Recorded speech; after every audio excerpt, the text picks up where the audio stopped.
She came to a cluster of buildings. That's the little village of Thiepval we've just come through. Too few and too scattered to be called a village or even a hamlet. She left the car and walked towards the arch.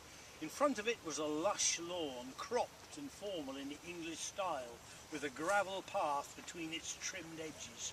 From near to, the scale of the arch became apparent, supported on 4 vast columns. Elizabeth walked up the stone steps that led to it. A man in a blue jacket was sweeping in the large space enclosed by the pillars. As she came up to the arch, and you can't see this yet, you will in a moment, she saw with a start that it was written on. She went closer, she peered at the stone. There were names on it. Every grain of the surface had been carved with British names.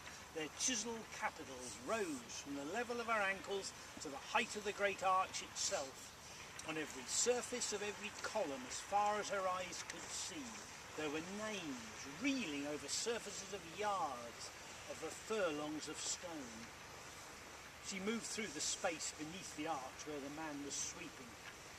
She found the other pillars identically marked, their faces obliterated on all sides by the names that were carved on them.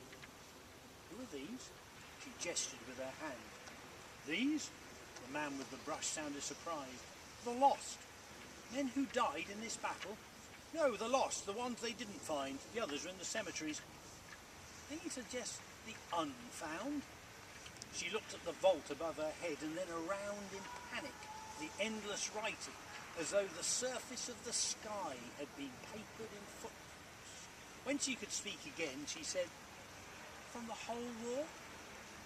The man shook his head. "Just these fields." He gestured with his arm. Elizabeth went through and sat on the steps on the other side of the monument. Beneath her was a formal garden with some rows of white headstones, each with a tended plant or flower. "Nobody told me," she said. "My God, nobody told me." That was her moment.